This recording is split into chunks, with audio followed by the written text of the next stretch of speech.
Welcome to the Footy Show here on Patreon. Let's get straight into it. Another manager has lost his job. Has he? Tony Pulis. How long will he take to be replaced? So I've been off 4.5 weeks. Tony Pulis has gone. Been on a dreadful run, West Brom. And I guess, we've already seen Ronald Koeman out the door. We saw Frank de Boer out the door early on. Pulis is the latest in the line. Slaven Bilic has gone, of course. This is something we're going to get used to as Premier League. Clubs just remove managers almost every season. Are we going to get to the stage where it's just a manager of the season for your club? I think maybe. I think it's something we're going to have to get used to because the pressures are so big, aren't they? Yeah. No one can afford to drop out the Premier League. The Premier League is, I think it's like it's eating itself in a way because the rewards are so big that you can't afford to drop out, but then that makes it almost like a non-competition for some teams. It's like the aim of a West Brom is to stay in the Premier League. The aim of a Stoke is to stay in the Premier League. There's no higher ambition.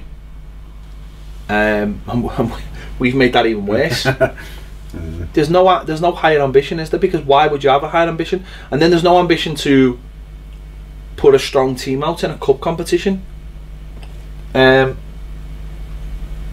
So it's the be all and end all, and all that'll do is make the top side stronger, because then they'll relax because they'll know that they're guaranteed to qualify for Europe. So it is eating itself, and that's a big problem. That really will be a big problem because the parachute payments have been cut, haven't they? I think there's like a year being taken off them. It used to be 3, didn't it? It's now 2, and I understand that because that used to give teams leverage in the Championship. But then that's another reason not to go down, because if you go down and you've got players on contract, you've basically got to get off for that first year or it's done. Yeah, so it's we're going to get the case that we're going to have a case where it's going to be absolutely, you have to stay up, and then what that'll mean is you'll get managers who will just go round in circle. I know we've got them already. We've got these like managers whose job it is to just basically go in and keep teams up. Yeah, it's almost like when like a company gets like goes into financial problem, and they bring in like the liquidators or whatever, the administrators to sort of like come in and trim the business down and see if they can like sell it on, and it's sort of like that. And that's worrying for a league that's supposed to be highly competitive, because I suppose in other leagues, I know a lot of leagues are not competitive either, but I suppose the reward, if you go down and say like, I don't know, Italy or somewhere, there's a good chance you're going to come back within a year or two, and maybe the worry isn't so bad.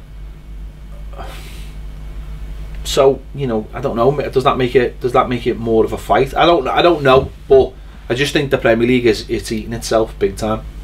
Was he right? Were they right to sack him then? Because they have been. They just don't seem to. Just burned myself. Sorry. Good recovery. Yeah. They don't seem to be able to buy a win at the moment. He started off all right. I think the first couple of games they were okay, but I think he's only won something like 5 in 26 games. Setting back. Well, if you think about it, it's strange because they were jockeying with us for 7th last season for a long time, and I remember when we beat them, that was almost like the little bit of light, wasn't it? Yeah, and we were, I think we remember when we went into that game, we were all quite worried because of the set piece record. And we beat them 2-0, and I think the last few games they sort of 3-0 scored late on, and then the last few games when it was almost like they couldn't do anything, they drifted off, and they haven't really recovered from that. And I think the problem is the football was so poor. I think if you've got a manager who plays poor football, you need to be able to get wins. Or if your style's nutritional, let's say, you've got to be getting results, and they haven't been. So they are within the rights. And what they'll be looking at as well is that there are managers may be available, or they think they can get, that might not be available in the few weeks when maybe other clubs might be looking to do the same. I mean, you get beat 4-0 at home, albeit by Chelsea, when you're on a bad run. That was always going to be the end of it, wasn't it? Just on to that point, obviously, there's, you know, they're without a club now. Obviously, Everton are without a manager as well, rather. Yeah. Are chasing people. Does that kind of force Everton's hand a little bit? Say Everton are looking at Marco Silva, but think Sean Dyche might go to West Brom. Would Sean Dyche I go don't to think West Sean Brom? Dyche should go to West Brom. That would just be a massive sideways move, surely. Surely, there's nothing between the two. What the two clubs want to achieve. Burnley are arguably more stable. Well, there you go. But I'd look at it in terms of what do the clubs want to achieve, and I don't think West Brom have got any ambitions at all, other than staying in the Premier League and being mid-table. You know, being out of the danger area, being mid-table, being a comfortable mid-table team. Burnley have probably got the same aspirations, and if you're Sean Dyche, you know, if you come, let's say Everton, our aspirations, or certainly what our aspirations should be, is European football. You know, at the very least, to try and get European football. They're our aspirations, because our aspirations should be, well, we know we're not going to get relegated. Yeah. And therefore, we're trying to get it. We're trying to get up there. Elite, because we're always going to have that level of quality. Okay, it hasn't quite worked out this year, obviously. So we should be waiting for a team like that. But we certainly shouldn't be in the same managerial on the merry-go-round as they are. Like, we should be slightly higher, and then that's not being cocky either. I mean, I'm not sitting here being like, oh, we're a much bigger club than them. We just should be by our own definition of what we are, should be on the next one up on the ladder. So I mean, the thing is, I don't know what they do now. Did he go for someone? Let's go for someone maybe, you know, leading the chase in the Championship. But if you were a Championship manager and you've seen your team around the top of the league at the moment, I mean, would you be tempted to go to West Brom? It's a tough one, because they've got a Chinese owner, haven't they? They've had some investment there as well, and you've got Gary Megson in charge at the moment, which is a bit. I mean, he's had to go about 4 times, I think, at West Brom. He had them up and down. I don't know. It's a difficult one, trying to get someone out of the Championship. I suppose you've say Chris Wilder at Sheffield United. He's the one that they're all talking about at the moment. Now Sheffield United are doing well near the top of the Championship. Would he step out of that and be guaranteed to be in the Premier League at a Premier League club? Is Sheffield United going to be much bigger than West Brom? Don't think so. So he could leave and go and work with Premier League players and a bit of money. He might see that, but someone, I don't know, Steve Bruce of Villa. But Gary Rabbit.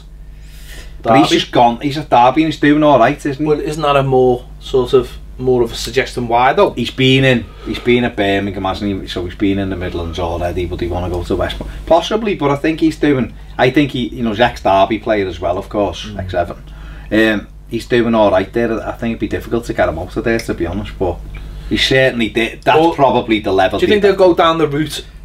Big Sam? No. I was thinking maybe they'll go down the route of what Hull did when they brought in Silva, looking for a manager who's in Europe, doing well at Europe.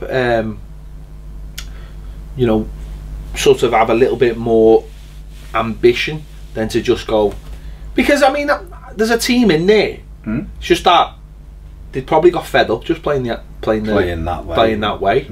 And they probably think, right, we want to play a more expansive game, and maybe bringing someone in to suit that, who could do that job. I mean, there's other people like Koeman. Well, Koeman, Slaven Bilic, of course, is available as well. Money, they'll go anywhere for money, won't they? So, no, well, he will, won't he? So, Ronald Koeman might want to rebuild this. I mean, I think he'll go take the Dutch job, which will be easy and suit his. Can't have 2 failures in a row. No, and it'll help his golf handicap. Being an international manager, won't it? So be interesting to see what they do next. Moving on to a manager who might have gone for this job, but has actually just taken the Sunderland job, Chris Coleman. He's surprised with that, because he's obviously done well at Wales. And Pulis might end up at Wales. Exactly, it's all on the merry-go-round, isn't it? Coleman, you know, people saying how high his stock was. He was mentioned with the Everton job, you know, tenuous link. But there's a, you know, the West Brom job, that would have been I think that would have been a good job for him. I think where he's gone in is probably good level for him. Not where Sunderland are, just Sunderland. Sunderland, yeah. I think he probably had done everything he could do with Wales. He got out before the next cycle, the next European Championship cycle. Obviously disappointing that he didn't get, but he'll never top what he did, get into a semi-final. So his stock is probably as highest as it could be as well. Okay, arguably it would have been higher after the Euros. I don't think he's a Premier League manager. I think sometimes we get caught up in the whole international. I think being an international manager is completely different from being a football manager. He was alright to Fulham though, in the Premier League. He had a few good seasons. That's what I'm saying, he was okay, wasn't he? I mean, if he listened, I'm sure they'd finish under him, and then the next they were like 11th and like bobbing around mid-table. It's Sunderland. But hasn't he got the chance at Sunderland to completely sort of reinvent himself? No, not reinvent him, just give himself the platform from literally the very bottom. The very bottom, yeah. And build it up to, because I don't think it'd take much to get them playing, get them into a position where come April they could be, you know, just behind the playoffs. It's not that big a jump, and maybe he got the players though. Well, that's the thing. He's got, I suppose, January. That's why you bring him in now, so he can have a good look.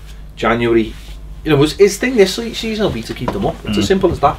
That'll be his remit. That's all he has to do. Yeah. Bring some players in, get some players out. You've got even McGibbon. If that doesn't get you excited, or relegated it. No, but I think McGibbon had a good season last season in the Championship. No, he did. He's a good player. Chased the money. Went the wrong club. Should have stayed at Preston. But I just think that it's a good place for him to sort of restart. Big club, Sunderland. They are a big club, of course they are. Good support. So if he gets it right, it's a good club to have autonomy on, isn't it? Really, to be like the way Moyes used to love it at Everton. He can go in there and almost control the whole element. And that's why I say it's probably the best place for him to go now, because you get that right, then you know it's a big job. But sometimes you have to sort of start at the bottom. Yeah, you know, you have to be at rock bottom. I remember Roy Keane went in there. He was 19th and he ended up winning the league and getting them up, you know, and then obviously he fell out like he does, Roy, with certain people, and it went tits up very quickly. But he done it. He did turn him round. I remember Neil Warnock, was it Warnock, who went in at Palace and turned them round, and they were going down. Holloway done the same as well, didn't he? They were going down or whatever it was, and ended up getting promoted probably ahead of themselves. I think you just need the basic tools, and I think what he's demonstrated at Wales is good organisation. He's a good organiser. Okay, he's not got a Gareth Bale, but he didn't have Gareth Bale for all his time in Wales either. No, you know, so he's proved he can take average players and turn them into a team, and that's what Sunderland need. They do, certainly do. Manchester City outstanding again. What about that goal by De Bruyne? Where it's not even his right foot, you know. It's ridiculous, isn't it? Unbelievable. So good. I mean, the first goal the move was just. I mean, they're a joy to watch, aren't they? I mean, should be. They're clicking. But they are an absolute joy to watch. But obviously, a downside of that, lost John Stones for 6 weeks. It looks like with the hamstring injury. But just very early on, Vincent Kompany, the first, was it 50 seconds or something? Have you seen this when he takes Vardy out? No. Well, I'd like you to have seen it really, just to discuss it. But there's a through ball straight away, and Kompany slides to intercept it, but Vardy's through, takes Vardy out. Now Stones is to like about 10 yards away, but Vardy's in. You're not catching Vardy, are you? That's what I mean, and the referee gives him a yellow card and says Stones is going to come round. It's like, no. And he's not, and then obviously City go on and win the game, you know, they've been down to 10 minutes, so having a little bit of the rub of the green as well, but losing Stones it'll be a blow for them, because he's been playing good, really well, excellent, hasn't he? Mangala's going to come in, obviously. Turn into a proper footballer, proper centre back as well. But they are, I mean, that's what you've got to cope with if you're going to win the league, isn't it? You've got to cope with that. Oh yeah. You know, you've got to cope with players being out, and I think, you know, they've already qualified out the group. Yeah, they can win the group outright, can't they, this week? So they've already qualified, so you know the pressure's off a little bit from that point of view. And then obviously they'll have a lot of big games. Every game's big game, but they should be able to cope. You know, if you're going to win the league, you need to have a squad, don't you? I mean, Mangala coming at 32 million at a time when that was probably about 70 million. Buying about 3 toes now. So you know, he's not a bad. I suppose he's not a bad replacement for him to have. But no, they're absolutely flying. But can I just mention they've only got the same amount of points as what Mancini did in his second year at this stage of the season. Really? Yeah. They're playing some incredible football, aren't they? Oh no, I think they went on and won it. But well, yeah. But I'm saying it's you know, they're playing incredible, and Everton is still the only team to take points off them.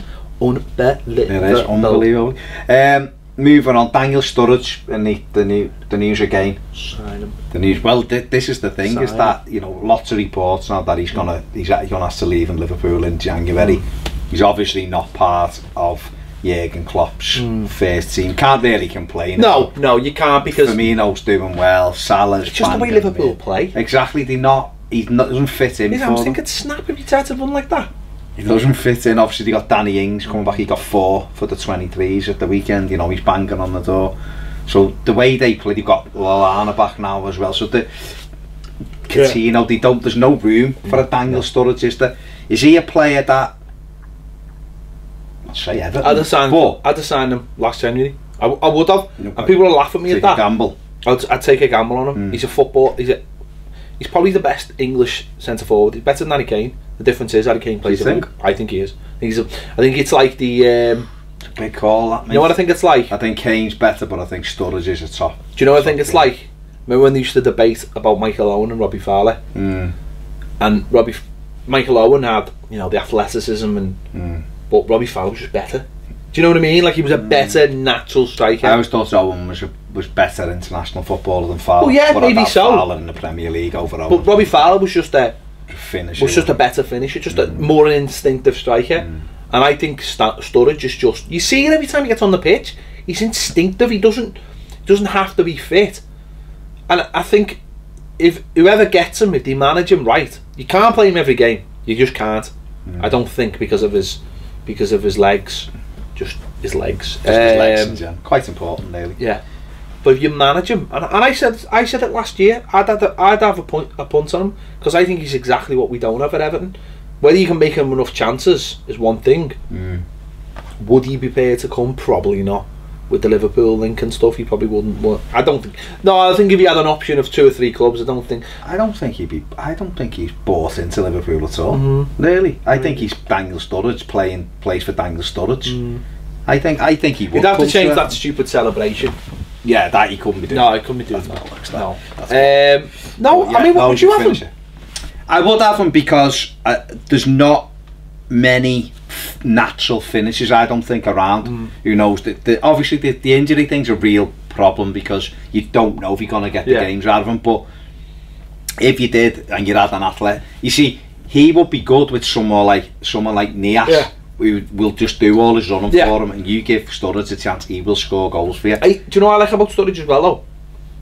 He will sit outside the box and pick the ball up, and then just, you know, look. Remember the last year? He's done it at the post, hasn't he? Yeah.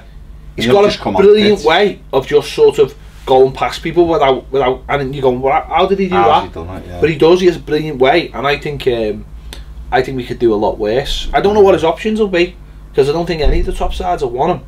Someone like probably Newcastle or someone will go in for him, or Everton. Everton. I honestly, if we're not in the market for him, then I think there's something wrong. A lot of people disagree with me. I know they will. But sometimes you've just got to take a gamble. Sometimes it works, sometimes it doesn't work. But you know what? The players we bought from Liverpool so far have been alright. You know what I mean? Not bad. Ablett, Beardsley, you know what I mean? These kind of Sheedy, these kind of players. Harper. Yeah. They've done alright for us. So I I'd be in for him. I'd be in for him. 2-year and then, all right, you know, people are like, well, we've got Rooney and we've got, so do we, but I think for you give the lad. He's only 28. If you give the lad a 2-year contract, I think he'd want more than that. But again, yeah, but you can manage that. Oh no, though, because some of these players, if you give him a 2-year contract, he'll be thinking, well, after 2 years, I'll get another big fat contract off some other idiot. If he's not doing, if he isn't doing the business. But even if he is doing the business, though, you wouldn't want to sell him then, would you, if he's doing the business? But he's got 2-year contract. Then he goes, oh, all right. He reminds, I mean, probably Defoe's a bit fitter, but a bit like that, yeah. I think it's a bit like that. And he's still doing it, 36. When he's playing, he'll score goals. You just got to manage him. Get him in. Here's going from the sublime to the ridiculous. It's 632 days since Saido Bejarino scored a goal. He's missed 3 penalties in that time. Obviously, we're recording this before the Brighton and Stoke game, so he might have broken it. But at the time, that's incredible, isn't it? Now, this is a player who last January I said I thought Everton maybe should get, because we needed another striker, and I was thinking, go on, you know, he hasn't done well at West Brom. He's had that falling out. He wanted to leave. But if you get him right, he's all right. He's gone to Stoke and he's been there, you know, 10 months. It's just not happened for him. Attitude, isn't it? He's only 24, I think. Built up to be something he's not, like loads of other players. Built up and come across like, you know, I'm the big I am. I deserve this, I deserve that. And ultimately, it's costing him his important development years. Of course, he can have a career and he'll have a career. But these are the years where you solidify what you are and what you're going to be. You know, you look at people like Harry Kane, see what they're doing. You know, there was a time when Tottenham wanted him. Yeah. And he might have stopped Harry Kane getting in the first team. Yeah. So these are the years, aren't they? And he's not, you know, he's not doing it. And he doesn't strike me as someone who's probably, I don't know. He doesn't seem to be that arse. Probably. I mean, he probably is, but I don't know. It affects people in different ways. It's weird, isn't it? I just think that you look at some players. I love players that kick on and develop. I love players like Christian Eriksen who just build and build and build and build, and it's not like I mean, there's a talent, but they just seem to get better all the time. And you get other players like that, hard, yeah, and you see players like that who they just seem to be happy to be me, but because they're happy to be that, they don't. They just go down, because no one else is standing still. Yeah. So if you're standing still, you will start to drop off, because and then the younger players coming behind you, and then the manager sees that they've got something and doesn't want to block their development by a player who's not going anywhere. So it's desire as well. You've got to have that desire. But let's see if he does it. But he has been a huge disappointment for Stoke. They've bought some players that have let them down. I mean, he had Wilfred Boney last year and on loan, and I think he scored 2 goals. Maybe it's Stoke. Yeah, maybe. West Brom and Stoke. He hasn't played for the 2 of the most inspiring teams, has he, to be fair. What about this? Please urge West Ham fans to stop calling 999 over the club's woeful form. David Moyes has gone in there. I think we spoke briefly about him last week, saying, you know, he'll get in, he'll get them organised. Now they've gone to Watford, Marco Silva's last game. No, gone to Watford at the weekend and lost 2-0. You know, Watford are a decent side, you know, got good pace about them. But I believe it was rather dour and you know, they had a couple of chances. He missed a couple of chances, didn't he? And then obviously Andy Carroll came off the bench and was booked within 6 seconds for flailing as usual. But he's got problems there, Moyes, hasn't he? Because the club it's fights within itself, I think, is the nicest way of putting it. You know, they were scrapping in the stands amongst themselves last year. It looks as though a lot of them don't actually want to be at that stadium. They don't like the owners. They want the owners to sell up. They don't like Andy Carroll now. They don't like David Moyes. There's a lot of turmoil there. They didn't want him, a lot of them, going in. So he's up against it straight away, isn't he? Do you know what this one? Do you know what? I can't have a go at West Ham fans, because I feel like we are not that far away from almost been in that situation because. In what way? I'll explain. I remember a couple of years ago doing videos on West Ham when they were all pirated up. Yeah. They were the team and they were loving it and they were going to do this and going to do that. And I said loads of times on social and stuff like that, social club, this isn't going to happen. This is not who you are. Yeah. This is not who you are.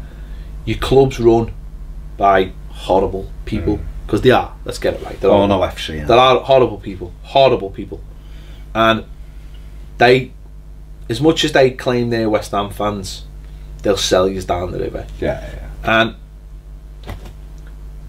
the stadium was selling them down the river. Going into ideally what they should have done is knock that stadium down and built a new one. Yeah. Do you know what I mean? Yeah. I know that's never going to happen, but ideally that's what they should have done. They should have knocked it down and rebuilt it, a football stadium on that land, because it's the perfect place, I suppose. Well, it's East London, isn't it? I don't know if it is the perfect place, but that's what they should have done. But they didn't. And Pyatt left because he said he was lied to, said they were going to get players, they didn't.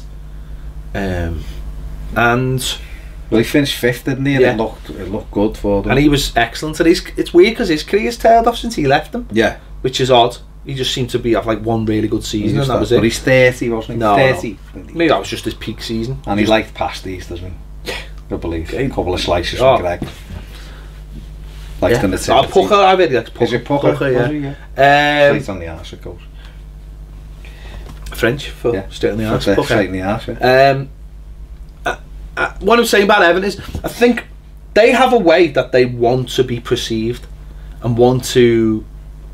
It's almost like, listen, do you know, like we want to win things, but you know, we have this thing where, you know, listen, if you get on the pitch and you give us 100%, we're happy. You know, we're happy. I know we're not happy, but we're happy. But that's that's the minimum. That's the identity. There's an identity. And I think what West Ham have done is completely lost their identity, and by losing that identity, they have to fight what is happening. And that's why I mean, a little bit like us, I don't think we, as a fan base, have been comfortable or I think settled's a more better word. Settled for a while. We're always moaning about something. Do you know what I mean? Like there's always, and the reason we're always moaning is because we're not settled as a fan base. We're not all on the same page. We were a little bit with Martinez for a little bit, just a little bit. We were, and everything was fine. But for whatever reason, we can't settle as fans. There's always something to moan about. I think personally, it comes from the fact that the board for the last 20 years have been not doing things the right way, let's say. And then that's where it starts and it trickles down. And West Ham are getting that now, where the board are not doing things. So it doesn't matter, let's be honest, it doesn't matter what Moyes does. No. They don't want him there. No. They won't give him a chance because they appointed him. And they didn't want him before, and they weren't listened to. So there's a disconnect. And as long as that disconnect is there, they can't go anywhere. It's as I say, I feel like we're not that dissimilar to them in that manner. As fans, we haven't been able to settle for a while, and the whole thing with us and a manager, and that's probably why a lot of people wanted Unsworth to succeed, because they felt like, well, if we get that in and he does all right, he's one of us, we can all settle down now. And it's so I think, you know, I think what they need to do is focus their attention on the owners and not Moyes. You know what I mean? You've got to give him a chance. He's only just gone in. It's always gone. It was a difficult away game to start. He's got a few. I mean, this December's horrendous. This December is horrendous. I think he plays the top 5 or something. Or, but you know, it reminds me of like Newcastle as well. They as a club can't settle.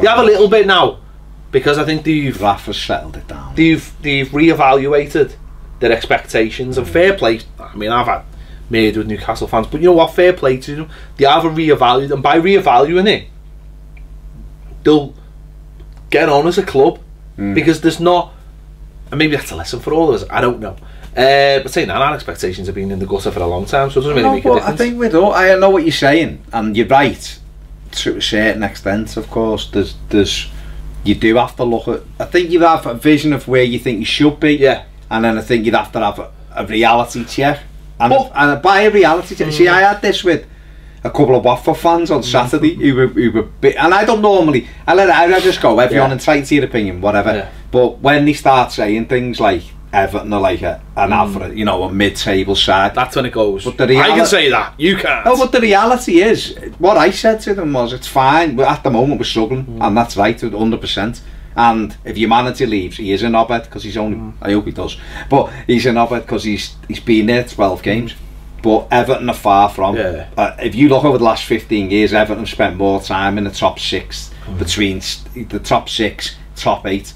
For 3 seasons out of that, they haven't. They were outside of it, but other than that, they are. So Everton generally are a top 8 side. End of story. It's not, and that was the thing with West Ham. They come up. They come in. Allardyce kept them up. They got Billett in. They played fantastically well that season. They did. They were brilliant. They were in the race for a top 4. They were brilliant. I think they lost in the semi-final of the FA Cup. They beat Liverpool injury time in the cup, so that was good. They lost. And they got beat. I think they beat United at Old Trafford, didn't they? And they got beat in the semi, whatever it was. They went close. They were excellent, but then they started saying things like, "Right, we're established now. That's us top 4 next season," and all that, rubbing their hands. They'd had 1 season. They were in the Championship a couple of seasons before, and I think that's where the expectation goes. Everton have had their arses bitten this year because we finished 7th and thought we'll kick on now for that because we were close last season. And we haven't. We fell away for other reasons, I think. Yeah, I get, but I think it's all what it's built on, though, isn't it? If it's built on sand, it doesn't really make a difference. You know what I mean? It's like, It's like Watford or West Ham. If they're having a good season, they're having. What I mean, sometimes West Ham and Watford can have a great season, right? And we can be having a bad season, and we're in the same place, basically. Do you know what I mean? Well, we're not now because they've won, aren't we? But if we'd have won at the weekend, we'd have gone a point behind. Exactly. We're having a terrible season. And we beat them last time. But the point is going back to it, it's like Newcastle. Going back to what I was saying about Newcastle, is they couldn't settle as fans because they hated their owner, and it's. Are they having a great season? Well, are they having a good season, Newcastle? Because I think they're having a good season. 9th or 10th. I think they're having a good season because it's. No, but are they having a good season? Are Brighton having a good season? Brighton are at the moment, yeah. So, but what I mean is, 3 points ahead of us. I think what the whole point is. That's what I'm saying. It's all perspective, isn't it? The point is, right, is that what you want is everyone to be on the same page. Yeah. And if everyone's on the same page and you're not having a good season, you can deal with it. You can deal with it because it's not that much to tinker. And some people out there will go, well, that's all we're on because we all seem to be on the same page. I slightly disagree because I just think. There's. I don't know. Well, Tuesday topic. What's that? I don't know whether. Sorry, just I think for us, and I meant to say this on the Tuesday topic, and I didn't, so I'm going to say it now. The thing for me, I think the reason why I'm so disappointed this season, right? Really, I think why it's hurt me this season is there's no excuses for where we are this season. I could hide a little bit under Moyes and go, we haven't got the money. Ideally, we'd look, and to be fair, I'm saying hide under Moyes. We were always in the top 6 or 7, so it wasn't a big thing, but it gave me a reason why we couldn't take the next step. Do you know what I mean? And even with Walter Smith, it gave me the reason, although we had a few quid, we couldn't take the next step because, and Martinez, we just didn't have that money to be able to compete. So you kind of went, we're doing all right, with a good side to watch. We can't take that next step because we haven't got 100 million to spend. This summer we've had it, and that's why it hurts. And I think the disconnect is there because we're unsettled because the manager situation, like you said with the Tuesday topic, we're unsettled between other fractures. And you're right with West Ham, the fighting is everywhere, and when that fighting is everywhere, basically the house is on fire. And you're right with Newcastle, this is why they went down, because Ashley's there. They hated Ashley, they hated Pardew in the end. They didn't know what Wise was in it, they didn't want him. It was all. Well, you wouldn't, will you? Because if you hate the one at the top, you're not going to like the people they appoint, and you're not going to like all the people in the job. You're just not going to like that. Exactly, you're not going to like any of them. So that's what West Ham are facing at the moment, and I don't have any I don't have any issue with them, because I think what they're doing is fighting. They've now finally decided to sort of fight the right thing, which is what they should have been doing for a long. It's easy to sort of get sucked in and go, oh, you fight the wrong battle. I remember some people having a go at Moyes, and it was like you say, Moyes had no money. Like, you're fighting the wrong battle here. I think the problem with Moyes he was always about self-preservation. Yeah, but I think that was the problem. But isn't that the natural instinct of anyone? Well, in any job. Well, I personally, I would prefer to listen to Martinez talking about ambition, not his post-match comments, all of that. She's like, no, but I want my Everton man. It's like the next Everton manager. I don't want to hear. Like Ronald Koeman, I wanted to hear what every press conference I watched last year, Koeman is on, because he was quite honest, and it was next year we're going to be sound. And then I lost respect for him after United this year, when he started bitching about the top four, having spent 150 million. Because that's bollocks to me. I want my next manager to come in and say, we want to get there, and it's going to be hard, but that's where we're aiming, and we're going to go like that. And then if we're not good enough, say we weren't good enough today, we deserve that. If we're good enough, we'll say it. I don't want someone to come in and constantly go, you know, Moyes, saw Moyes at Sunderland last year. I remember me and you on the social club in August or September, when he just said we're in a relegation battle after 3 games. Now ultimately he was proved right, but we were going, you don't want to hear that a month into a new manager, do you? So no, I know. So I think you're right, that it's a lot. What are they ringing the police for? Saying there's an emergency at West Ham and all that, wasting police time. Anyway, from there, Hugo Lloris has come out and bemoaned the fact that people are putting Tottenham in it, saying Spurs should be going for the league, and what he said is, stop talking about winning trophies when our aim should be just to finish in the top 4. Nonsense. So what's nonsense? What do you think about that? They finished 3rd and 2nd in the last 2 seasons. They should be trying to win trophies, because they're going to get no respect till they've won a trophy. And if they're going to have a problem, they're not going to win the league this year, I don't think. They're a great side, don't get me wrong. I think they'll finish top 4 because they are a good side. Are they going to have a problem in the summer keeping Dele Alli and Harry Kane, do you think? They're going to have it's going to be another season. They're going to have a problem keeping some people. Like Danny Rose. People who are... Well, I was going to come on to it. People who are fundamentally part of their team. You know, the team's not all about Dele Alli and Harry Kane, it's about other players as well. They're like the diamonds in it. Well, of course they are, but if you lose those other players, okay, it's been... You know, they lost Trippier, they lost Walker, I know Trippier's playing really well, he's not as good though. No. And they've added brought the centre back in, and that could, you know, alleviate of how the area goes. I mean, don't forget he was missing the weekend. Yeah, he's out. He's a big miss. But yeah, they're going to start having those problems, because you only get short windows in football. You really do. And if you can't this is why Mourinho always gets the League Cup first. Always get one in, get it sorted, and on we go. Always does it. And you do, because then you say, well, alright, we've won a trophy, we're in the top 4, players feel like it's happening, whereas if you're always the nearly men, they're gonna look and go, you know what, there's an offer, you know, I've got a chance to go here, there, or whatever. Just on Danny Rose, look, he's had a bit of a fallout with Pochettino, big stories about him going to Manchester United in January now for 40 million. Talks of Luke Shaw maybe going the other way, or just being sold anyway by United. That'll be a big miss for Spurs if they lose Rose, having just lost Kyle Walker as well. Well, Walker's more so, isn't he? But because they're a big part of the way they play, especially when obviously they've been playing wing back. So Ben Davies is good, but is he as good? You're just lowering the quality just a little bit, aren't you? And it's just not as good. It's not going to win your leagues, I don't think. I just think they need to win something this year, whether it be the FA Cup, obviously they're out the League Cup now. But he's right in a way. They have to keep qualifying for the Champions League. They have to be hitting that mark every season, becoming a face, becoming one of the team, becoming one of the brands, going into a new stadium as well, getting Champions League football. You know, for whatever critics Arsene Wenger's got, he delivered Champions League football for what, 20 years? Yeah, 20 years or whatever it was. They become a brand. I mean, look, they're a huge club now because of it. Tottenham have to become that as well, you know, because that backs everything else up, merchandise and deals and everything. Everything comes off the back of what competition. If you're in the highest competition every year. Then players have got security. Then players know we're in the Champions League. No, oh, we're in the Champions League this year, and we might be in the Europa League next year, and we might be back in the Champions League. You've got to have that security. But isn't that gonna be the way the Premier League is and the money swashing round now? Is them guarantees there? Because you've got even 4th and 6th, isn't it? Exactly, we were hoping to be 4th and 7th, but 4th and 6th. So 2 of those clubs who were banking on that ain't making it. Well, I suppose that's what Lloris is saying, and I appreciate that.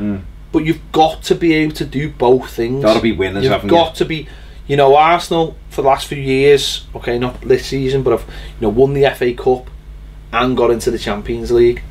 And I suppose that's what you've got to do. And as I say, that go back to Mourinho. Your first trophy, if you can win your first trophy, and it's even if it's the League Cup, it shows everybody what you're about and where you're going and what you want to do, and it gives that the players and the fans, you know, the idea. Because at the end of the day, what have Tottenham done apart from win the Champions League? Get in the Champions League. Yeah. Right. What have they done in the last 30 years that's any different to us? Well, yeah, nothing really. They've won what? They've won one League Cup or 2 League Cups. Yeah, won a couple of League Cups. We've won an FA Cup. Won an FA Cup And a league title. Let's say 2 league titles. Well, no, in the last 30 years. Let's say in the last 30 years. Yeah. You know, we've won a league title and an FA Cup. They've won a couple of league cups. That's it. That's the difference. FA Cup, didn't he? 91. Oh yeah, 91. So that's the that's the difference. That's the difference. So yeah. So they've got to start winning trophies. Champions League. I mean, you've just got to be in there every year. So if they could win the FA Cup this year, that'd be huge. Just very quickly, just before we wrap Spurs up, Pochettino, a little bit of criticism about his record away against the big sides. I think he's won 1 out of 20. Yeah, it's not good, is it? It's David Moyes-esque, isn't it? And I don't think it's for the one to sign. But does it matter? No. Does it, at the end of the day, does it matter? Because I suppose Spurs have shown, because the record isn't great away, Spurs have shown there's more dross than there is quality in the Premier League. So if you beat the dross, in general, you're going to be close. I mean, Everton have proved it. And that should be the aim, shouldn't it, really? Is that you don't necessarily, unless you're going to win it, you don't necessarily have to worry about those games. Is that something you can level? Is it a criticism that's fair? Or is it literally just they need better players to do, or have they just been unlucky in I do think those games? They probably need a couple of more big hitters, right, probably. I just imagine. to turn them into champions. Yeah, definitely. And maybe, I don't know, did he need one more world-class player? Let's say, for argument's sake, Gareth Bale came back to Tottenham. Then suddenly you've got the X Factor, you've got your Hazard, you've got your, I don't know, Pogba, let's just say, even though people have argued that him and Everton are probably not too dissimilar, but you've got your X Factor there then. And I think that could, if you know, someone like that would make such a difference. You know, just someone who's good enough to be like, well, I can play both ways, and I can, you know, and I can, if we're tight at Old Trafford, I can just turn it on and win the game. Exactly. And stuff. I think that's probably that's what they lack at for every, you know, they've got Dele Alli's been shite this season. Let's be honest. Yeah, it's been shite. They've relied heavily on Kane. Eriksen's amazing, but he's amazing in a different way. He's amazing he's just a great footballer, but he's not that spark you need you know, he's going to play the pass or whatever, but I think that's what they need. Interesting. Like Gareth Bale. Well, it's funny you saying that, because they've been linked with him coming back today, because obviously Manchester United are linked heavily with him, and Spurs have been put in that conversation as well. And I suppose he's leaving he left Tottenham when they were like that with the Champions League. They'd had a little go in it and stuff. He'd be coming back to his side. That is one of the strongest teams in the Premier League. Just quickly before we finish, Spain, I just seen Valencia are 6 points ahead of Real Madrid and Barcelona. I just thought that was really interesting, because obviously we're all talking about the resurgence of Valverde's Barcelona, and you know, Valencia have been in a mess since Koeman had them, really. No, they've been in a bit of a... Who's their manager? Can we have him? Can we just take him? Yeah. Well, 12 games gone, the 6th, they've won 9 out of 12 games. 6 points ahead of both Real and Atletico Madrid. And obviously Barcelona are chasing them as well. He faced them next week. They're not 6 points ahead of Barcelona, 6 points ahead of Real Madrid. Yeah, Barcelona top, aren't they? Yeah, they're facing Barcelona next week, and they're quite close to Barcelona. To be fair, because don't forget 18 months ago, Gary Neville had to terrible. But I think that's Spain for you, isn't it? There's two definites in the Champions League. Atletico Madrid normally as well, and you've normally got one spare. The 4 points behind Barcelona going into that game. But that shows you that there's always that. If you always that hope in Spain, that hope in Spain that one of those other teams, whether it be Seville, whether it be Villarreal, filled it. One of those other teams can fill it, and I suppose that gives them all that little bit of hope. And and let's be honest, if you play, all the other teams are much of a muchness. So, I mean, they're doing incredibly well. Lim's in charge, isn't he, Peter Lim? And you've got Gary Neville, Marcelino is the coach. He's working wonders. You've got Zaza, he was at dodgy run up for penalties. He's doing all right. He's obviously needs to get out of West Ham. He's playing with a torn injury, but he's got a torn knee injury. Oof. Meniscus injury at the moment, but he scored 9 goals. The entire West Ham team only scored 11. So interesting. I just thought that was compared to where they were to where they are now, to be leading that, incredible. Brilliant. Good luck to them. See, there's hope for us. There's hope For the Blues. That's it for this week's Footy Show. Don't forget to tell all your mates to just join Patreon. Why not? Just do it. Anyway, thanks for watching. See you soon on Toffee TV.